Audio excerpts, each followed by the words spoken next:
அனைவருக்கும் வணக்கம். 2 நாட்களுக்கு முன்பாக நம்முடைய திராவிட தோழர்கள் எடுத்த ஒரு முயற்சி 24 மணி நேரத்துக்குள்ளே படுதோல்வி அடைஞ்சிருக்குது அப்படிங்கிற ஒரு செய்தியை இந்த நேரத்தில் நான் தெரிவித்துக் கொண்டு, அது என்னப்பா முயற்சி அப்படின்னா, அதாங்க தலைவரோடு அண்ணன் சீமான் அவர்கள் எடுத்த புகைப்படம் ஒரிஜினல் புகைப்படம் கிடையாது. அது எடிட்டட், ஃபேக்கு. அதை நான் எடிட் பண்ணி கொடுத்ததே நான் தான் அப்படின்னு சொல்லி ஒரு கேரக்டர் உள்ள வருது. உடனே மீடியாலாம் போயிட்டு முண்டி அடிச்சுக்கிட்டு அவர்கிட்ட பேட்டி எடுக்குது.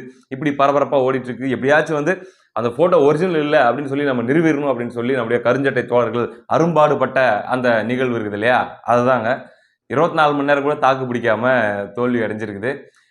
ஆக்சுவலி அவங்க என்ன பிளான் பண்ணியிருக்காங்க அப்படின்னா, கிட்டத்தட்ட ஒரு 10-15 நாளாவே இந்த பக்கம் தமிழ் தேசியவாதிகள் பயங்கர அட்டாக் மோட்ல இருக்கிறாங்க. அதாவது அவங்களுக்கு டிஃபென்ஸ் மோட்ல இருக்க வேண்டிய அவசியமே இல்லை. ஈவேரா அவர்கள் பற்றிய சர்ச்சை வந்ததிலிருந்து தினந்தோறும் ஒரு தரவுகளை எடுத்து போட்டு அக்கு வேற ஆணி வேற ஒவ்வொரு விஷயத்திலுமே ஈவேரா எப்படி, அவர் ஒரு டுபாக்கூர், அவர் ஒரு உரிக்க ஒண்ணுமில்லாத ஒரு வெங்காயம் போன்றவர் தான் ஈவேரா அவர்கள், அதுபோல வந்து பல்ட்டிகளின் பயில்வான் அப்படிங்கிற மாதிரி பல விஷயங்கள்ல ஈவேரா அவர்களுடைய பிம்பத்தை சுக்குநூறாக நொறுக்கி கொண்டிருக்கிறார்கள். நாள்தோறும் இது அதிகமாயிட்டே போயிட்டு இருக்குது. போற போக்க பார்த்தா இன்னொரு 10 நாள் கூட தாங்காது போலக்குதே.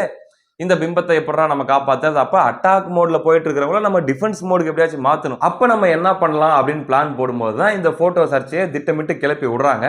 இதுல வந்து எப்படியும் ஒரு 10-15 நாளைக்கு இவங்க பிஸியா இருப்பாங்க. நாம் தமிழர், தமிழ் தேசியவாதிகள் எல்லாம் பிஸியா இருப்பாங்க. ஈவேரா அவர்களை மறந்துடுவாங்க அப்படிங்கிற மாதிரி. ஆனா 24 மணி நேரம் கூட தாக்கு பிடிக்காம அது தோத்து போயிருக்குது. அதுக்கு காரணம் என்ன? நம்ம திராவிட தோழர்களே சரியான ப்ராப்பர் பிளானிங் இல்லாத காரணத்தினால, அதாவது ஒரு விஷயத்தை செய்யறதுக்கு முன்னாடி கூடி பேசிக்கும் போது, அடா எல்லாரும் ஒரே மாதிரி பேசணும்பா, மாத்தி மாத்தி பேசிடக்கூடாது, நீ இப்படி பேசு, நான் இப்படி பேசுறேன், நான் இப்படி பேசுறேன், அப்பதான் ஒரு கரெக்டா இருக்கும் அப்படிங்கிற மாதிரி ஒரு முன் திட்டமிடுதல் சரியா இல்லாத காரணத்தினால அவங்களா மாத்தி மாத்தி வளரி இந்த விஷயத்தை ஒண்ணும் இல்லாம ஆக்கி விட்டாங்க. அந்த வகையிலே அந்த வரிசையிலே நம்முடைய மரியாதைக்குரிய தோழர் குளத்தூர் மணி அவர்கள் திராவிடர் விடுதலை கழகத்தினுடைய தலைவர், அவர் வந்து நேற்று ஒரு பேட்டி கொடுத்திருக்காரு ஒரு தொலைக்காட்சிக்கு. அதுல அந்த போட்டோ வந்து உண்மையா இருக்கிறதுக்கான வாய்ப்பு ரொம்ப ரொம்ப குறைவு. அது கிராபிக்ஸா இருக்கிறதுக்கான வாய்ப்பு அதிகம். சந்திப்பே நடக்கல அப்படின்னு நான் சொல்ல முடியாது. சந்திப்புலாம் நடந்துச்சு தான், சந்திப்பு நடந்துச்சு. ஆனா புகைப்படம் எடுத்திருக்க வாய்ப்பு இல்லை. காரணம் என்ன அப்படின்னா, அங்க அந்த மாதிரியான ஸ்டுடியோ செட்டப்பே இல்லைங்க. அப்படி போட்டோலாம் எடுக்கிறதுக்கான ஸ்டுடியோ செட்டப்பே இல்லை. இதுதான் நான் கண்டுபிடிச்சது அப்படின்னு சொல்லி அவரு பேசியிருக்காரு. ஆமா, ஈழத்துல வந்து ஸ்டுடியோ செட்டப் இல்லை. அதுக்கப்புறம் கரண்ட் வசதி இல்லை. அப்புறம் வந்து பாத்ரூம் வசதி இல்லை. எதுவுமே இல்லை. காரணம் ஏன்னா அங்க பெரியார் இல்லை. கடைசியில் இங்க தான் வந்து நிற்பாங்க அவங்க. விட்டா இப்படிதான் சொல்லுவாங்கன்னு வச்சுக்கோங்களேன். ஆனா அவர் சொன்னது அப்பட்டமான உருட்டு. என்னையா ஒரு பெரிய மனுஷன், எவ்வளவு பெரிய லெஜெண்ட்னு சொல்லி எல்லாரும் பார்த்துட்டு இருக்கிறாங்க. பல சம்பவங்களை பண்ணவர், உண்மையிலேயே தலைவரோட நெருக்கமா இருந்தவர், ஐயா வீரப்பன் அவர்களோட நெருக்கமா இருந்தாரு. அவருக்காக ஐயா வீரப்பன் அவர்கள் ஒரு கடத்தல் சம்பவத்தில் ஈடுபட்டிருக்காரு. அதாவது குளத்தூர் மணி அவர்களை கைது பண்ணிடுறாங்க. அவரை விடுதலை செய்ய வேண்டும் அப்படின்றதுக்காகவே பணைய கைதிகளாக கடத்திட்டு போயிட்டு வச்சு கோரிக்கையா வைக்கிறாரு காட்டுக்குள்ள இருந்து வீரப்பன் அவர்கள். அப்படிப்பட்ட ஒரு ஆளு என்னப்பா இன்னைக்கு சில்லற பசங்க கூட சேர்ந்துக்கிட்டு சின்ன பசங்க விளையாட்டு விளையாடிக்கிட்டு அந்த பொறாமையும் வன்மமும் எந்த இடத்துல நிறுத்திருக்கு பாத்தியா? ஸ்டுடியோ செட்டப்பே இல்லை அப்படிங்கிற மாதிரிலாம் உட்காந்து பேசிட்டு இருக்கிற நிலைமைக்கு தள்ளப்பட்டாரு. பெரிய மனுஷன் இந்த அளவுக்கு இப்படியா வரணும்? வன்மம் ஒரு மனிதனை இவ்வளவு கீழவா தள்ளும் அப்படிங்கிற மாதிரிலாம் பேச ஆரம்பிச்சிட்டாங்க. காரணம் என்னன்னா, அந்த பச்சை கலர் பேக்ரவுண்ட் இருக்குது இல்லையா, அண்ணன் சீமான் அவர்களும் தலைவர் அவர்களும் எடுத்த புகைப்படத்துடைய அந்த பேக்ரவுண்ட், அந்த ஸ்கிரீன் ஒன்று போட்டிருக்குல்ல, அந்த பூ போட்ட பச்சை கலர் ஸ்கிரீன் என்னால் காட்ட முடியாதுங்க. வேணா தலைவர் படத்தை மறைச்சிட்டு காட்டுறேன். ஏன்னா உங்களுக்கு தெரியும் யூடியூப்டைய ரூல்ஸ் உங்களுக்கு தெரியும். படாருன்னு முடிச்சு விட்ருவாங்க. அப்படின்னும் போது இந்த பேக்ரவுண்ட் இருக்குல்ல, இந்த பேக்ரவுண்டும் இந்த ஸ்டுடியோ செட்டப்பும் ஏதோ இந்த ஒரு புகைப்படத்துக்கு மட்டும்தான் பயன்படுத்தப்பட்டிருக்குதுன்னு சொல்லி அவசரப்பட்டு நம்பிட்டாங்க. அவங்களுடைய ரிசர்ச் ஒர்க் அந்த அளவுக்கு தான் இருக்குது.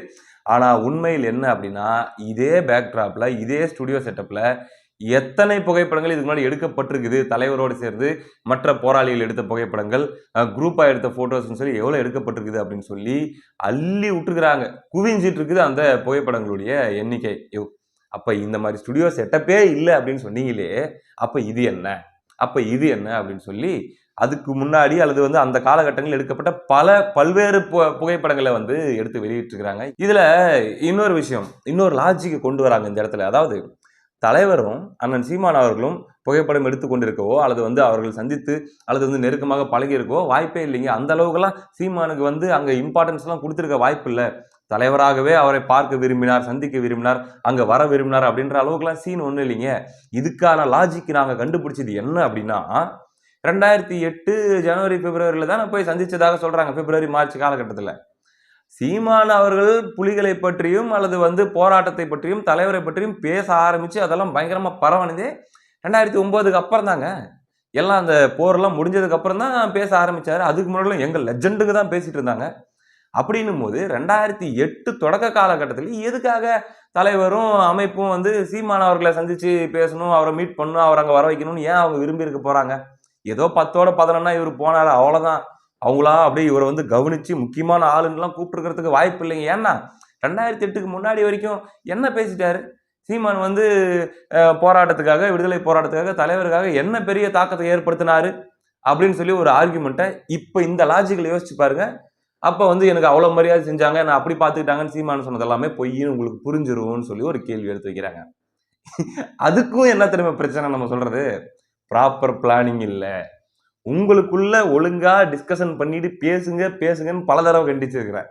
இப்பயும் இதே தப்பு தான் பண்ணியிருக்கிறாங்க. ஏன் அப்படின்னா இவங்க கேட்குற இந்த லாஜிக், இவங்க சொல்ற இந்த லாஜிக் அப்படிங்கிறது ஒரு உப்பு சப்பு இல்லாத டம்மியான வாதம் அப்படிங்கிறத இவங்களுடைய கூட்டத்திலே இருக்கக்கூடிய திராவிட தோழரான மதிமாறன் அவர்கள் நிறுவுகிறார். மதிமாறன் உங்களுக்கு தெரியும், அந்த வீடியோவே நம்ம கிட்ட இருக்குது. ஆனா நம்மளால போட்டு காட்ட முடியாத ஒரு சூழ்நிலை. காரணம் பேக்ரவுண்ட்ல சினிமா மியூசிக் எல்லாம் போட்டு நம்மளால யாரும் மிக்ஸ் பண்ணி வச்சிருக்காங்க. அப்படிலாம் பண்ணாதீங்க. ஒரு ஆதாரத்தை பொது வெளியில போடுறீங்க, ட்விட்டர்ல இதெல்லாம் ஷேர் பண்றீங்க அப்படின்னா இந்த பேக்ரவுண்ட் மியூசிக் எல்லாம் போடாம ராவா போடுங்க. அப்பதான் எடுத்து நம்மளால மக்களுக்கு இந்த மாதிரி யூடியூப் தளத்துல காட்ட முடியும்னா காப்பி ரைட்டை கொடுத்து காலி பண்ணி விடுறாங்க. அதனால என்ன சொல்றாரு அப்படின்ற அந்த விஷயத்தை மட்டும் நான் சொல்லிடுறேன். மதிமாறன் அவர்கள் சொல்கிறார், சீமான் அவர்கள் பெரியாரிய மேடைகளில், கருஞ்சட்டைகளுடைய மேடைகளில், அவர் ஒரு திராவிட தோழராக இருந்த காலகட்டத்தில் அவர் பேசுவார் இல்லையா, அவருடைய பேச்சுக்கள்லாம் வந்து எப்படி கவனத்தை ஈர்த்தது, எப்படி அந்த கூட்டங்களுக்கெல்லாம் பயங்கரமான கூட்டம் கூடியது, திராவிட தோழர்கள் எந்த அளவுக்கு சீமான் அவர்களை நம்பி இருந்தாங்க அப்படிங்கிறத மதிமாறன் சொல்றாரு.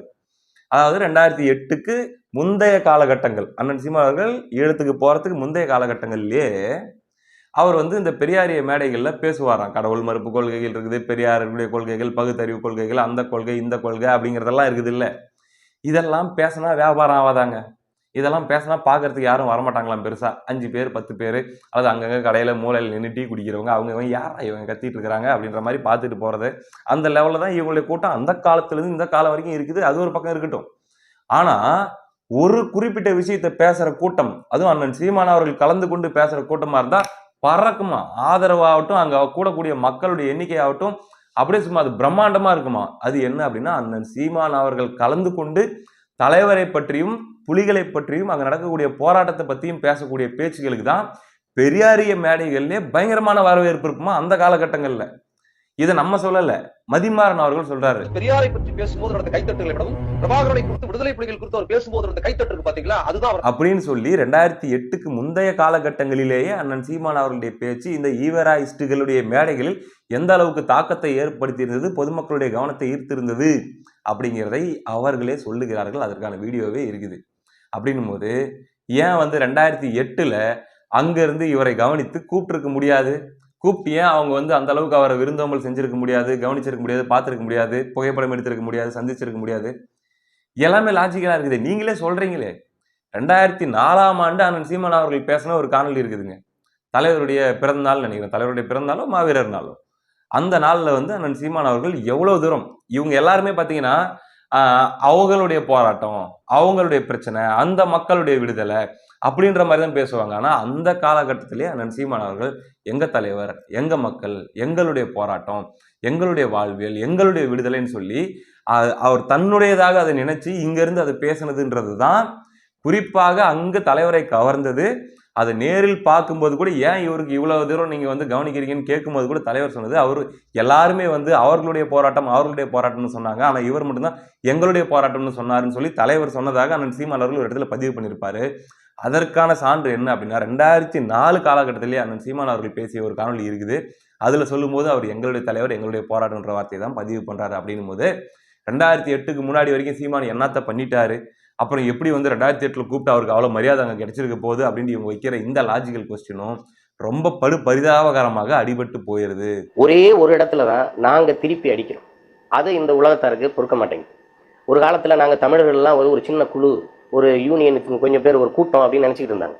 இன்னைக்கு ஒரு தேசிய இனம்ங்கிற ஒரு பார்வை இப்பதான் உலகத்தாருக்கு வருது. அதுக்கு காரணம் எங்களுடைய தலைமை, நாங்க ஏற்றுக்கிட்டு இருக்கிற தலைமை, எங்களுடைய தலைவர் பிரபாகரனுடைய தலைமையில் வர இந்த போராட்டத்துக்கு பிறகுதான் உலக நாட்டில், ஒரு உள்ளங்கைகள நாட்டில் கூட நாங்க தமிழன்னு சொன்னா தெரிகிற அளவுக்கான உயர். அதனால தோழர்களுக்கு நம்ம சொல்லக்கூடிய செய்தி என்ன அப்படின்னா, இந்த ஆபரேஷன் 24 மணி நேரத்தில் ஃபெயிலியர் ஆன காரணத்தினால் மீண்டும் அந்த பழைய ஆபரேஷன் தொடரும். கடந்த 10-15 நாட்களாக நடந்து வந்த அந்த ஆபரேஷன் வந்து அடுத்து வரக்கூடிய நாட்களிலும் தொடரும். இன்னும் சொல்ல போனா நம்முடைய தோழர் கொளத்தூர் மணி அவர்கள் அண்ணன் சீமான் அவர்களுக்கு நன்றி தெரிவிக்க வேண்டும். காரணம் என்னன்னா, அவருடைய நீண்ட கால கோரிக்கையும் போராட்டமுமான என்ன காரணத்துக்காக அவர் தீக்காவிலிருந்து வெளியே வந்தாரோ, அதுக்கப்புறம் வந்து தீவிக்கான்னு எதுக்காக அவங்க ஆரம்பிச்சாங்களோ, அந்த நோக்கங்கள் நிறைவேறதுக்கான இத்தனை வருஷமா அவங்க போராடி சலிச்சு போன விஷயத்த இன்னைக்கு வந்து நாம் தமிழர் கட்சி எடுத்து பேசிட்டு இருக்குது அப்படின்னும் போது உள்ளபடியே மரியாதைக்குரிய தோழர் கொளத்தூர் மணி அவர்கள் சந்தோஷப்படணும்.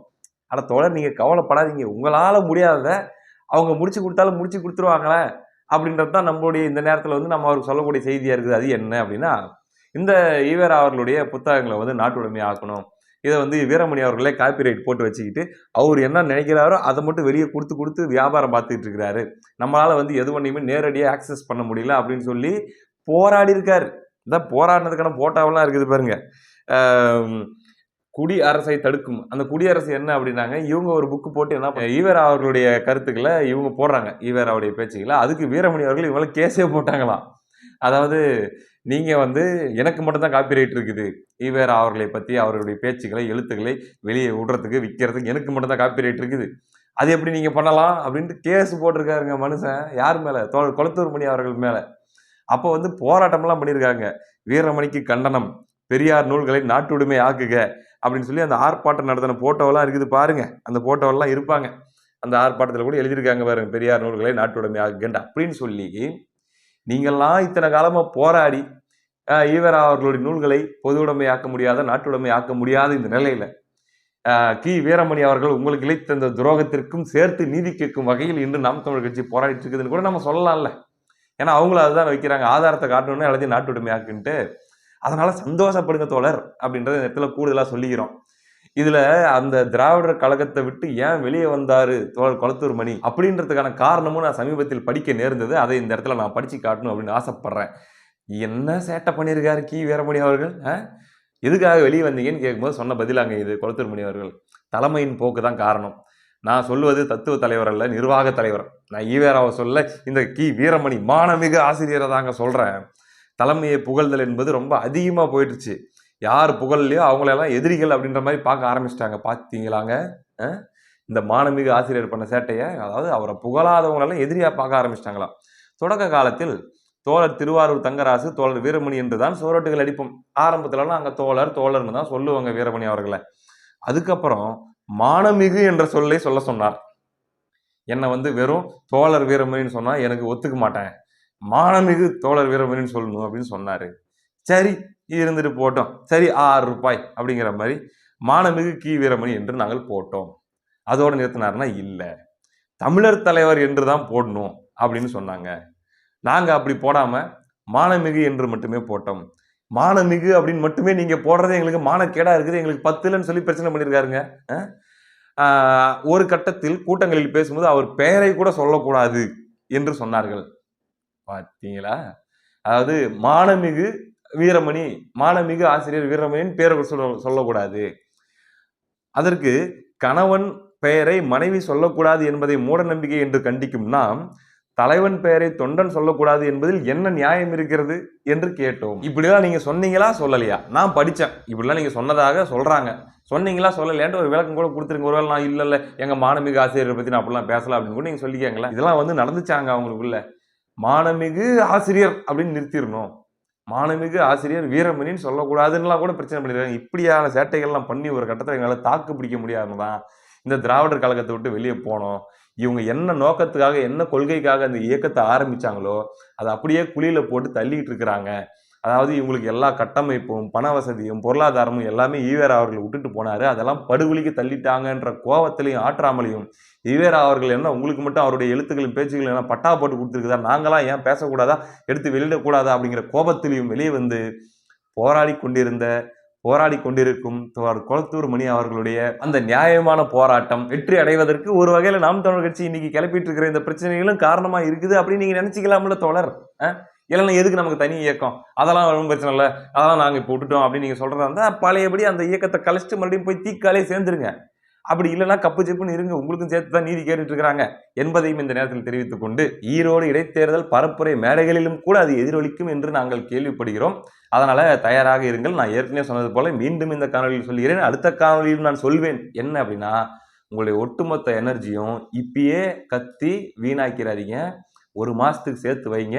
அப்பப்ப பயன்படும் என்று தெரிவித்துக் கொண்டு விடைபெறுகிறேன். அடுத்த காணொலியில் சந்திப்போம். நன்றி.